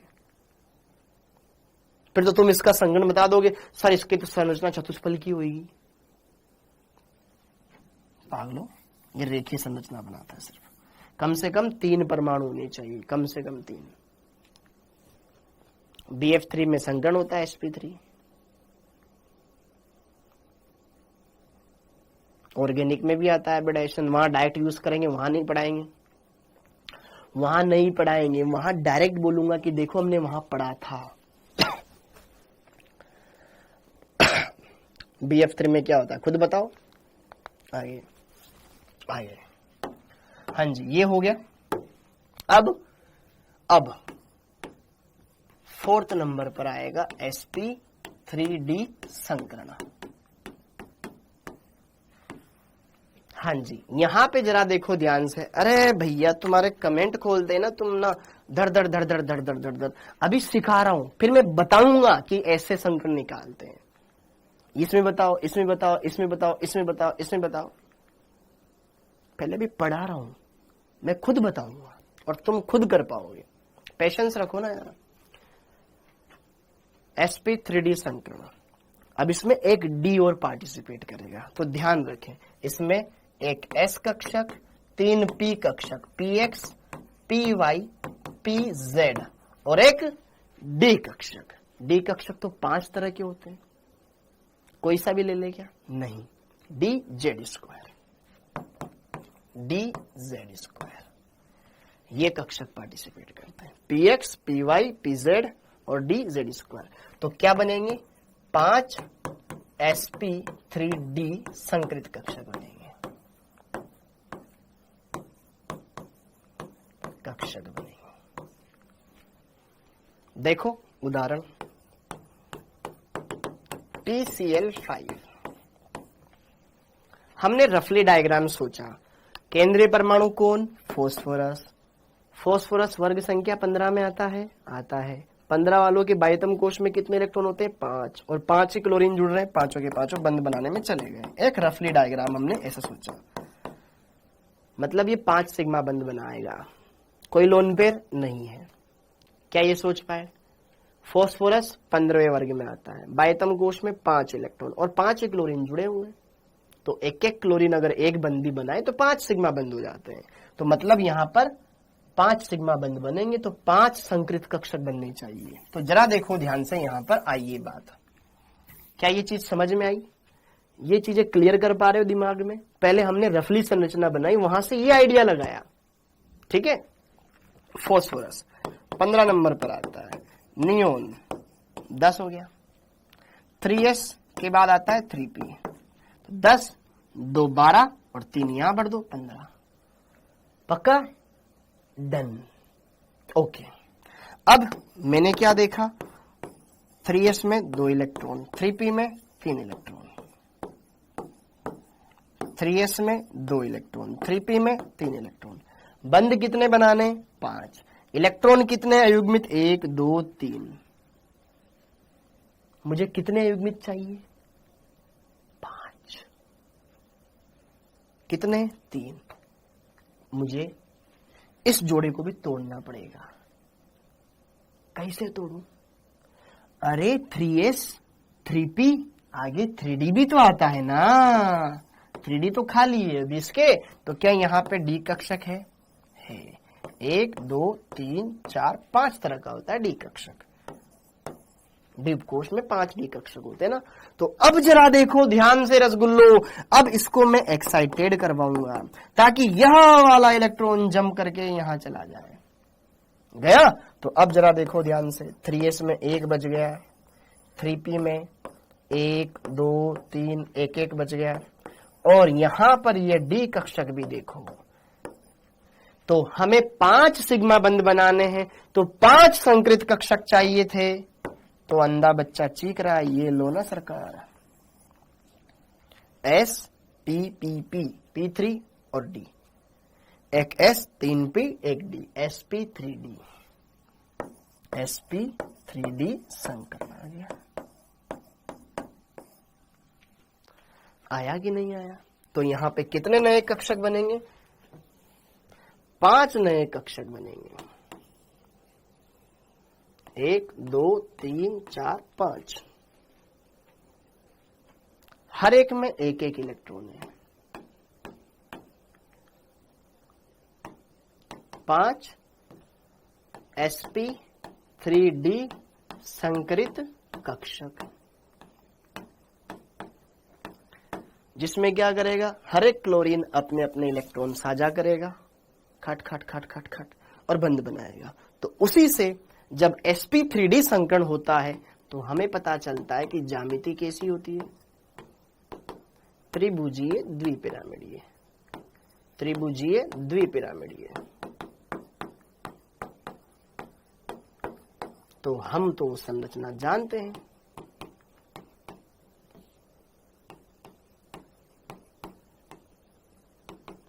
कैसी होगी? ये फास्फोरस, एक क्लोरीन इधर, एक क्लोरीन इधर, एक क्लोरीन इधर, एक ऊपर और एक नीचे, ऐसे।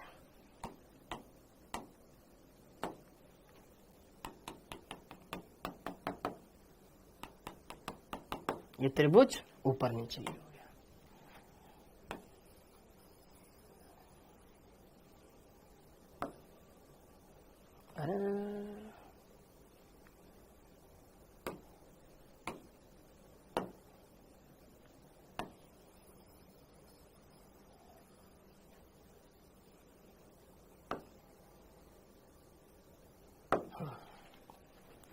त्रिभुजीय द्विपिरामिडीय आकृति ये बन गई, ठीक है, ओके।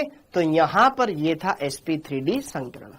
समझोगे तो सब क्लियर होगा, नहीं समझोगे तो तुम्हारी मर्जी। समझा रहा हूं, कोशिश करवा रहा हूं कि आप एक एक चीज ढंग से समझ सके। समझ रहा हो तो बढ़िया बात है, नहीं समझ रहे तो कोई फर्क नहीं पड़ता, सब पढ़ाया हुआ बर्बाद है। आगे ये क्लियर। अगला sp3d2, ठीक है, sp3d2 संकरण।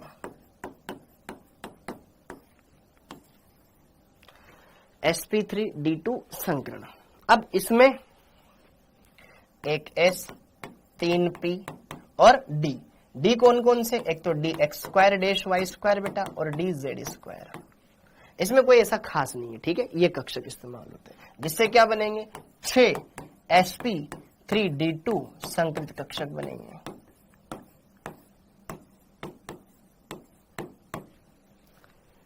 एक s 3p 2d, कितने हो गए टोटल 1 3 और 2, 1 + 3 + 2 टोटल 6, तो 6 कक्षक बनेंगे। उदाहरण देखो SF6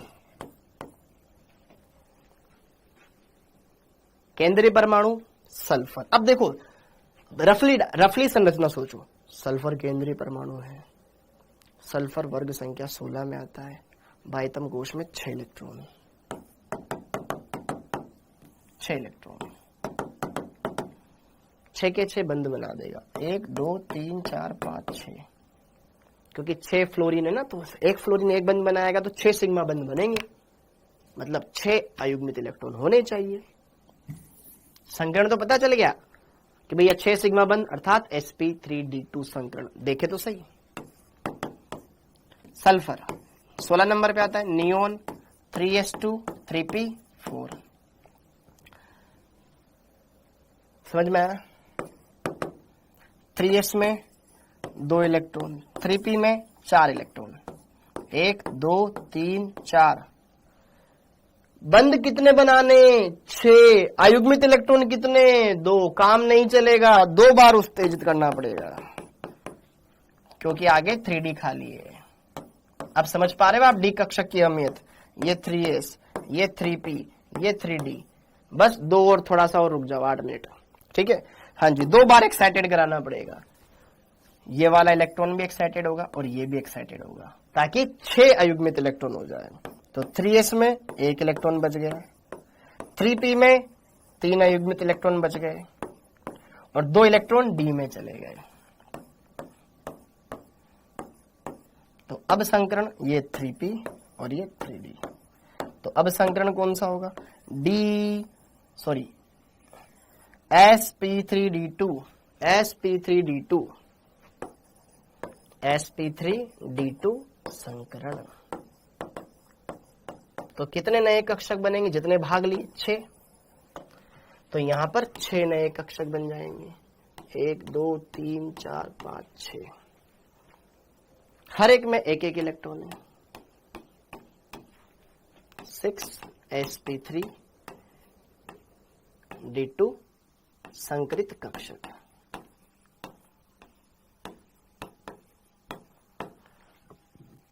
ज्यामिति अष्टफल की है, ऑक्टा हेड्रल बोले तो अष्टफल की। संरचना कैसी दिखेगी, सल्फर केंद्र पे और 4 फ्लोरीन वर्ग के कोनों पर, एक ऊपर और एक नीचे।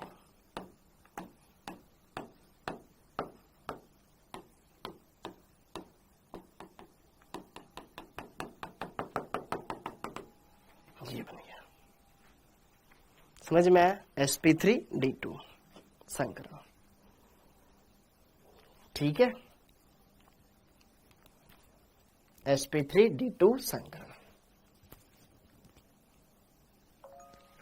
अब लास्ट और पढ़ लो, फिर बाकी की चीजें अगली क्लास में करेंगे, क्योंकि पहले लेवल पर आप उदासीन परमाणुओं के अंदर तो देख पाओ ना संकरण कि यार ऐसे देखते हैं, फिर अपन अब डायरेक्ट करेंगे बंदास तरीके से, ठीक है।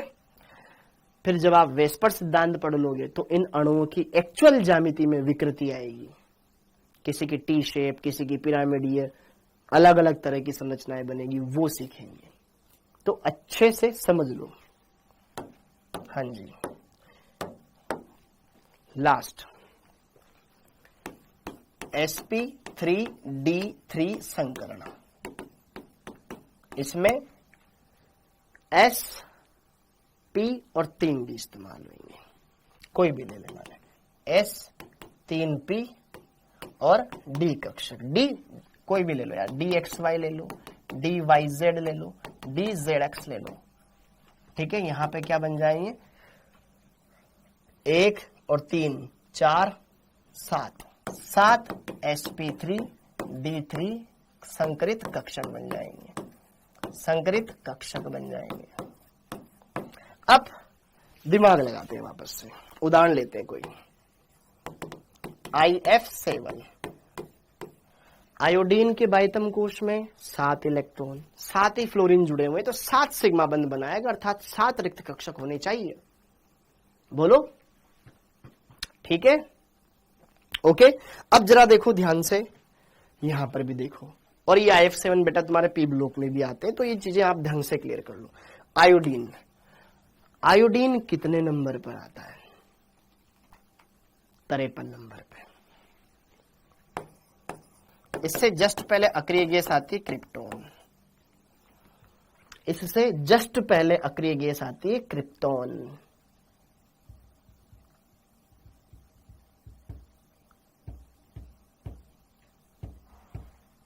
ठीक है, अब जरा देखो ध्यान से, क्रिप्टोन, आयोडीन कौन से आवर्त में आता है?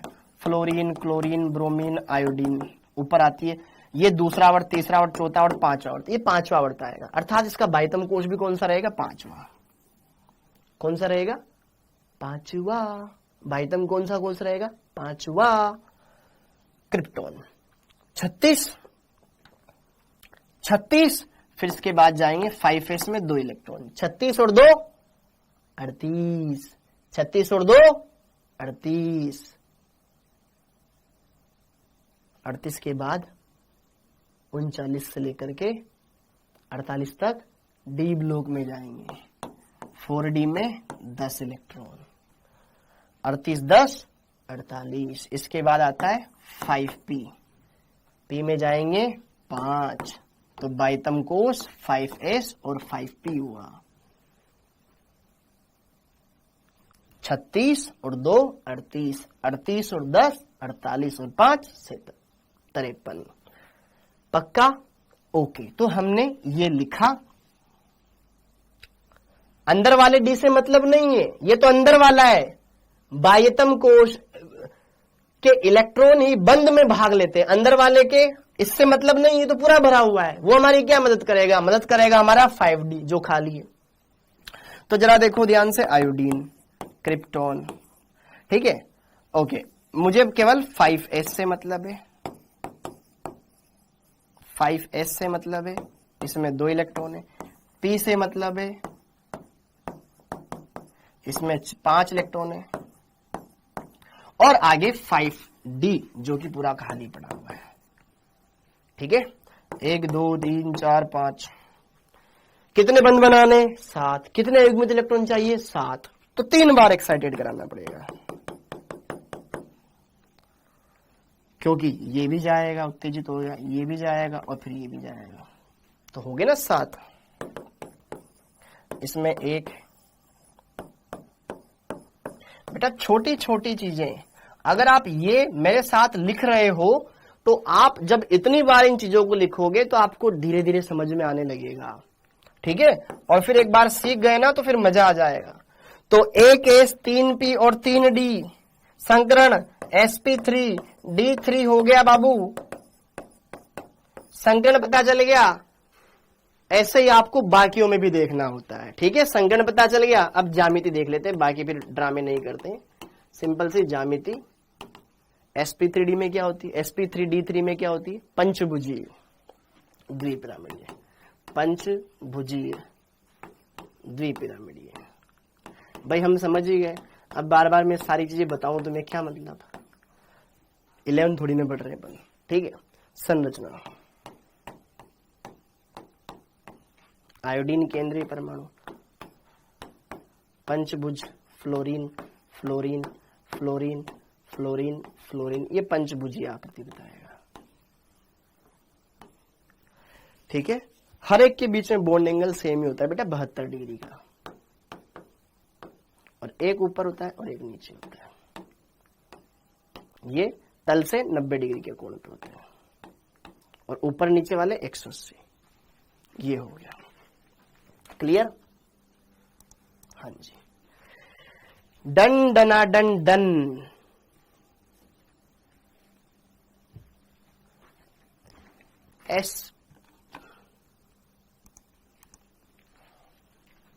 हाँ जी, जय शर्मा। बेटा तू रेगुलर आता है, मेरे को बता, तेरा नाम बहुत दिनों बाद देख रहा हूं मैं इस क्लास में। जय शर्मा, बस हाँ बेटा हो गया, आज इतना ही करेंगे सर। एक ही बार में सभी को नहीं, स्टेप बाय स्टेप, 1 फिर 2 फिर 3। जय शर्मा तू रेगुलर आता है क्लास में, मेरे को ये बता, तूने लास्ट क्लास कब देखी थी? तेरा नाम आज ही दिखा, मेरे को कल क्यों नहीं दिखा?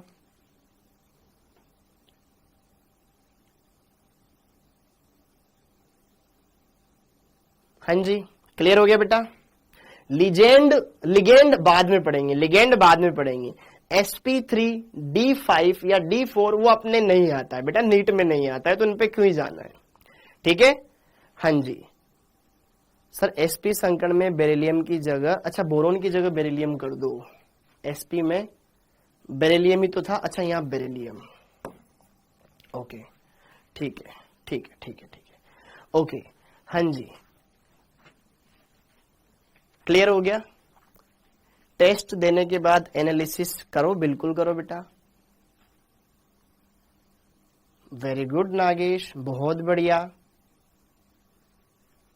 डी कक्षक कोई भी हो सकता है, कोई भी नहीं हो सकता, जरूरी नहीं। अब कुछ डी कक्षक ही बेटा क्यों लेते, देखो ध्यान से। यहां पर अपन ने कौन सा लिया, D Z square. D Z square की पाली क्या होती है, जेड अक्ष की अनुदिश होती है ना, तो वहां पर बाकी दिशाओं में तो कोई इलेक्ट्रॉन होते ही नहीं है, तो जनरली जो सिग्मा बंध बनता है तो वो इन्हीं से बनता है, डी जेड स्क्वायर से, फिर अगले में भी बनता है, ठीक है ओके। और फिर यहाँ पे ये मिक्सअप जब हम ले रहे ना, मिक्सअप में तो आप कोई भी उठा लो, मिक्सअप में तो कोई भी ले लो, क्योंकि हमें आपस में नहीं करवाना, इन सबका सम्मिश्रण होएगा, कोई नए कक्षक बनेंगे फिर वो लेंगे। हाँ जी, जिनको बेटा आज पहली बार में समझ में नहीं आया है वो दोबारा से इस क्लास को देखें, जिनको ये पहली बार में समझ में नहीं आया वो दोबारा से देखें, क्योंकि अगली क्लास इससे भी खतरनाक होने वाली है। अगली वाली क्लास, ये आप क्या पढ़ा रहे हो यार, हरिओम पाटीदार, संगण पढ़ा रहा हूं भाई। पहली बात तो मैं तेरा यार नहीं हूं, तो तमीज से बोल, ठीक है। हाँ जी, तो ये चीजें क्लियर हो गई। D Z square, D Z square है बेटा, डी जेड स्क्वायर। अरे सुन बालक सुन, इसमें से तो किसी को भी डी जेड स्क्वायर मान सकता है, किसी एक का ठेका नहीं कि यही डी जेड स्क्वायर है, किसी को भी मान सकता है, ठीक है ओके। तो इसके बाद की बात अगली क्लास में पढ़ेंगे। Thank you thank you thank you, जय हिंद।